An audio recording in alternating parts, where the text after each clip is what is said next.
आज आमे जेहेतु तमे हिंदू परिवार आसीज ना। हाँ हिंदू थे। हाँ जे ई जगत रे अनेक देवादेवी अछंती जीशु ख्रीस्ट को कौन बा विश्वास कर दे कहि पारोगी। हाँ आमे परित्राण पाया में विश्वास करू। नहीं कौन असुविधा परित्राण राइट कथा जे कौन असुविधा जीशु को विश्वास करो। असुविधा तो हमर बहुत अनेक प्रकार प्रॉब्लम थिला। आमे अनेक प्रकार देवता पूजा करथुलु। एमती गुणी कले जे आमे अनेक प्रकार बाट बुलीचु।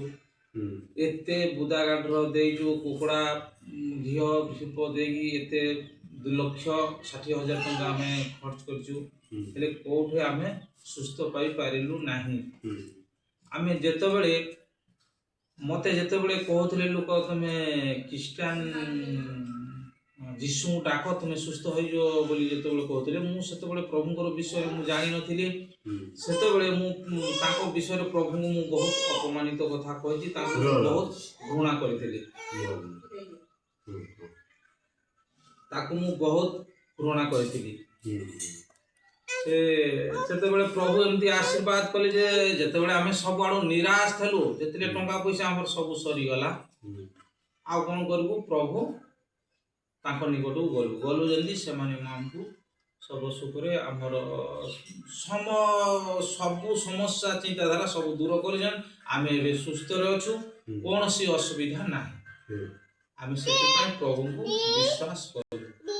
आउ गुते कथा कहसन जे ख्रिस्टियन हेले पैसा मिलु जोनी केते टका पाई जोगी ना काई के दोजी पैसा के ना नहीं तमे यीशु को विश्वास कलो केते टका मिली जे नहीं नहीं आमे तो सुस्थ में विश्वास करो हम टंका के दोजी टंका हमर दरकार जोरे को टंका हमर दरकार नहीं।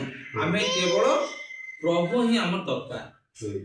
आउ गुते कथा कहसन जे ख्रिस्टियन हेले गाई मांस खा देनु लगी आई तो हमें तो एते 3 वर्ष 4 वर्ष हो गलानी काई तो कोठे विषय ये करबार तो हमें तो जानि खाली रोटी दोजंती सेटा आवश्यक ना गाय मांस देना ठीक कथा। आउ जे यीशु को विश्वास करू जबे केमिति लागु जी भलो अच्छा प्रभु को आशीर्वाद रे कोन देखो नाही वो बुंदा मन आइले कि कोनोसी आमे ज्वर शीत हेले भी मेडिकल जाऊ। आमे प्रभुଙ୍କର निकटରେ आंठू पाती कि आमे प्रार्थना कलु से ज्वर भी दूर हो जाउची। आमे मोर बीपी हाई थिला मु डेली टैबलेट खाए जे दिने न खाइबी मोर मुंड झाई पूरा पकई दबो। जेते बेले मु प्रभुଙ୍କର निकटରେ जाई कि जो दिन प्रभु को जानली सेही दिन मु से टैबलेट मोर भूली गली कौन सी औषध टैबलेट किसी खाऊनी जे किसी ना हमें सुस्त रहो। ठीक है जेबे आपण बहुत सुंदर कहलो जदी आपण के विरोधी कर विश्वास रहइबो जे के निंदा ताड़ना करिबे आपण यीशु के पार रहइबो कि हां जेते निंदा ताड़ना हले हमें प्रभु को पाइबो।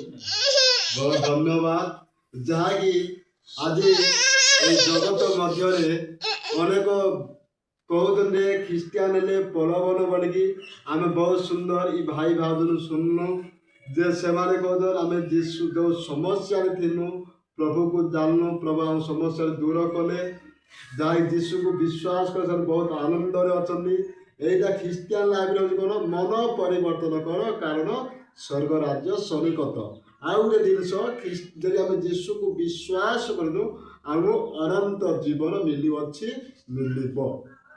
आउटे भी हम मोर गुटे साक्षात आ गुटे अछि को आपन को मु एई वर्ष हां रुआ टाइम रे मु गुटे 400 समय रे हां मु गुटे दिन बिलो को गली गुटे दिन बिलो गली ट्रैक्टर लागि थिला मु तळी ट्रैक्टर लागि जे तळी 4-5 घंटा खने एंदी मारी देले जेबी मु सकाळू पाइला अछि मो गोड़ एडे ही पूरा फुल गया आ मु चाली पाइले नै एमती सबोर जाई मेडिकल रे टेस्ट कली मोर डे किडनी प्रॉब्लम थिला मु जाई टेस्ट कली कोनसी किछि बाहला नै औषध खाइली भी मो सुस्त होई पाले नै चाली न पाली ठेंगा धरि भी मु परिश्रम भी मु करी जाई पाले नै ଯେତେବେଳେ ପ୍ରଭୁଙ୍କର ନିକଟରେ ସବୁଆଡ଼େ ପ୍ରାର୍ଥନା କରି କଲି ମୁଁ ସୁସ୍ଥ ହେଇପାରିଲିନି। ମୁଁ ସେଇ ସମୟରେ ମୋତେ ପ୍ରଭୁ ଏମିତି ଗୋଟେ ଆଶୀର୍ବାଦ କଲେ ଯେ ମୁଁ ପ୍ରଭୁଙ୍କର ନିକଟରେ ଗୋଟେ ମାନତ ରଖିଲି, 101 ଟଙ୍କା ମାନତ ରଖିଲି। ପ୍ରଭୁଙ୍କର ନିକଟରେ 3 ଦିନ ଉପବାସ ପ୍ରାର୍ଥନା କଲି। ପ୍ରଭୁ ମୁଁ ଯେ ତୁମକୁ ସତେ ଯେ ତୁମ ବିଶ୍ୱାସ କରୁଥାଏ, ତୁମେ ଯେ ମୋତେ ଯେ ସନ୍ତାନ ପ୍ରକୃତି ଯେ ତୁମେ କରିଥିବ, ତୁମେ ନିଶ୍ଚୟ ମୋତେ ସୁସ୍ଥ କରିବ। ତୁମେ ସୁସ୍ଥ ନ କରିବା ତକ ମୁଁ କିଛି ଜଳ କି ପାଣି କି କୌଣସି ମୁଁ ଭକ୍ଷଣ କରିବି ନାହିଁ, କୌଣସିଟା ମୁଁ ଖାଇବି ନାହିଁ। ତୁମେ ଯେ ସତେ ଯେ ପ୍ରଭୁ ମୋତେ ବିଶ୍ୱାସ କରୁଥିବ, ମୁଁ ସୁସ୍ଥ ମୋତେ କରିବ ବୋଲି ମୁଁ ଯେତେବେଳେ ରହିଲି, ମୁଁ ଶୁକ୍ରବାର ରହିଲି, ଶନିବାର ରହିଲି, ଶନିବାର ରାତି, ରବିବାର ଆସୁଛି, ସେଇ ଟାଇମରେ ରାତିରେ ଗୋଟେ ପ୍ରଭୁ ମୋତେ ଶକ୍ତି ଦେଲେ। ସେତେବେଳେ ମୋର ଦେହ ପୁରା ଅଗ୍ନି ପରିକା ପୁରା ହେଇଗଲା। ମୁଁ ରାତି ସାରା ପାଣି ଗାଧେଇଲି। ସକାଳୁ ପାଇଲା ବସକୁ ମୋ ଗୋଡ଼ ସେ ଉଷୁଡ଼ା ଗଲା, ସେ ପୀଡ଼ା କୁଆଡ଼େ ଗଲା, କ'ଣ କୁଆଡ଼େ ଗଲା, ପ୍ରଭୁ ମୋତେ ସୁସ୍ଥ କରିକି ରଖିଲେ। ସେଦିନ ମୁଁ ତାଙ୍କ ନିକଟରେ ପ୍ରତ୍ୟେକ ଦିନ ମୁଁ ଶପଥ ନେଇଅଛି, ମୁଁ ଶୁକ୍ରବାର ପ୍ରତି ଶୁକ୍ରବାର ମୁଁ ତାଙ୍କ ନିକଟରେ ଉପବାସନା ପ୍ରାର୍ଥନା ରଖିଛି। ଧନ୍ୟବାଦ ଭାଇ, ସେଇଥି ନିମନ୍ତେ ମୋତେ ସୁସ୍ଥରେ ରଖିଛନ୍ତି, କୌଣସି ଅସୁବିଧା ନାହିଁ ମୋର। ଧନ୍ୟବାଦ ଭାଇ। ଯାହାକି ଆଜି ଆମ ଯୀଶୁଖ୍ରୀଷ୍ଟକୁ ବିଶ୍ୱାସ କରିବା ଦ୍ୱାରା ଆମର ନାହିଁ ଜଗତରେ ଯେ ଯୀଶୁଖ୍ରୀଷ୍ଟ ଜନ୍ମଗ୍ରହଣ କରିଥିଲେ, ସେ ଯୀଶୁଖ୍ରୀଷ୍ଟ ବିଶ୍ୱାସ କରି ଆପଣ ବହୁତ ଖୁସିରେ ଅଛ। ଆପଣ ପରମେଶ୍ୱର ସବୁଦିନ ବିଶ୍ୱାସ ଜୀବନ କାଟ।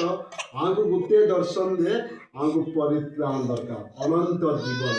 ଆଜି ଅନେକ ଲୋକ କହୁଛନ୍ତି ଖ୍ରୀଷ୍ଟିଆନରେ ପଇସା ମିଳୁଛି। ଦେଖିଲ ଆମେ ନିଜେ ପଚାରି ପଇସା ଟଙ୍କାଟେ ପାଇଲେ, ସେମାନେ ରୋଗରେ ସମସ୍ୟାରେ ପଡ଼ିଥିଲେ।